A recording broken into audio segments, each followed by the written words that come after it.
UP police constable exam अब मुश्किलों में फंस रहा है। और अब जो री एग्ज़ाम की संभावना अभी तक ये थी कि भैया आपका री एग्ज़ाम अगले महीना या फिर मैक्स अगस्त तक हो जाएगा, तो वो अभी संभावनाएं बहुत धूमिल हो रही हैं।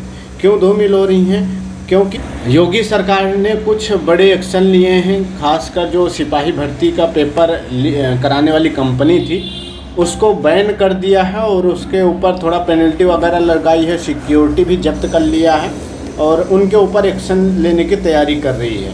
अब दूसरी बात, इसके साथ साथ योगी सरकार, अगर आपको पता होगा, न्यूज़ वगैरह में देखा भी होगा आप लोगों ने, कि पेपर लीक पर योगी सरकार एक नया कानून और नई नीति भी ला रही है, जिसके तहत अब कोई भी को इस नीति के तहत होगा। तो कुछ चेंजेस हो रहे हैं, बदलाव हो रहे हैं, तो जाहिर सी बात है कि इन चेंजेस बदलाव में आपका काफ़ी टाइम जाने वाले हैं।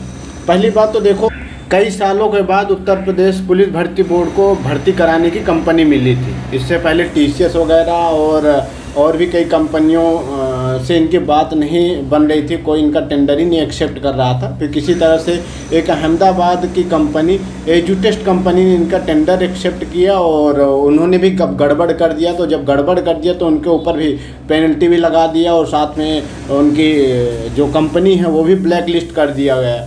तो जाहिर सी बात है कि अब दोबारा इस एजेंसी से, इस कंपनी से तो आपका एग्ज़ाम होगा नहीं। एक नई एजेंसी को फिर से आयोग को खोजना होगा और उसके बाद फिर आपको एग्ज़ाम कराएगी उत्तर प्रदेश सरकार।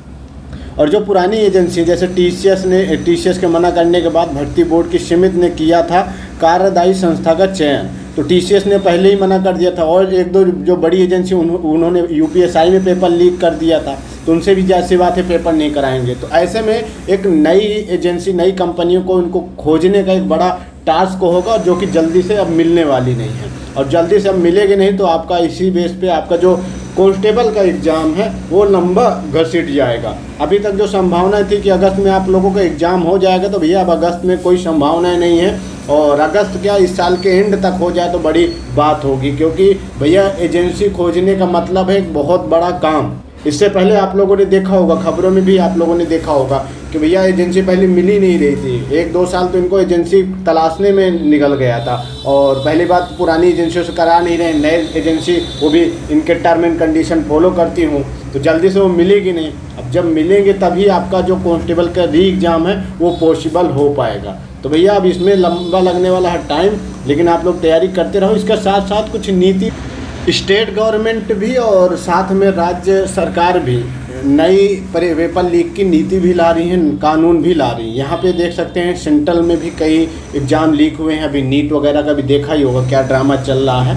तो सेंट्रल गवर्नमेंट भी पेपर लीक को लेकर के एक नया कानून बनाने जा रही है और कह रही है कि भैया हम ऐसा कुछ कानून बनाएंगे जिसमें 10 साल की कैद होगी, 1 करोड़ का जुर्माना होगा। ऐसा कुछ कानून ये लोग ला रहे हैं। स्टेट गवर्नमेंट भी सेम यही चीज़ कर रही है, नया कानून के साथ साथ नया नीति भी ला रही है। और उस नीति में कहा जा रहा है कि जो अब उत्तर प्रदेश में एग्ज़ाम होंगे, उनका जो एग्ज़ाम सेंटर है वो रेलवे स्टेशन के 10 किलोमीटर के अंदर होगा परीक्षा केंद्र। प्रेस में मोबाइल ले जाने पर प्रतिबंध होगा। जांच के बाद परीक्षा की अनुमति होगी। टीचरों की ड्यूटी 30 मिनट पहले एग्ज़ाम सेंटर पे लगा दी जाएगी। एजेंसी चयन में गोपनीयता रखी जाएगी, मतलब कि अब कोई एजेंसी के चयन होता है तो भैया बाहर किसी को पता नहीं चलना चाहिए कि कौन सी एजेंसी से एग्ज़ाम कराया जा रहा है। और हर प्रोसेस को अलग अलग कंपनी को जिम्मा दिया जाएगा। लाइक अगर मतलब कॉपी की प्रिंटिंग करवानी है, कॉपी छापनी, पेपर छापने हैं, तो वो एक अलग एजेंसी कराएगी। एग्ज़ाम कराना है तो उसका एक अलग एजेंसी होगी। सिक्योरिटी की जो जिम्मेदारी हो एक अलग एजेंसी की होगी। तो मतलब कम से कम एक एग्ज़ाम, एक भर्ती परीक्षा को कराने के लिए कम से कम 3 से 4 कंपनियों की ज़रूरत पड़ेगी। और 3 से 4 कंपनियों की ज़रूरत मतलब कि भैया 3 से 4 कंपनियों को खोजना एक बहुत बड़ा टास्क होगा। और 3 से 4 कंपनी अब पता नहीं कब मिलेंगी, लेकिन मेरे हिसाब से, और आपको भी पता है कि भैया जल्दी से कंपनियां मिलने वाली नहीं है, क्योंकि इससे पहले ऑलरेडी आप लोगों ने देख लिया होगा।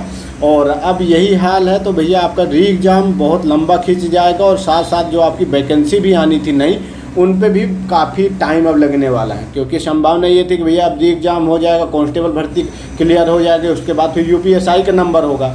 लेकिन अब यूपीएसआई और जो जेल वार्डन और पीएससी की भर्ती आनी थी उनमें अभी बहुत लंबा टाइम लगने वाला। सबसे पहले आपका री एग्ज़ाम होगा कांस्टेबल का, उसके बाद ही कुछ होने की संभावना है। फिलहाल तैयारी करते रहो, अभी देखो क्या क्या चीज़ें होती हैं वो आपको देखने को मिल ही जाएगा। फिलहाल आपकी इस पर क्या राय है आप लोग कमेंट बॉक्स में जरूर बताओ। बाकी अपडेट के लिए आप लोग चैनल को जरूर सब्सक्राइब कर लो। धन्यवाद एंड टेक केयर।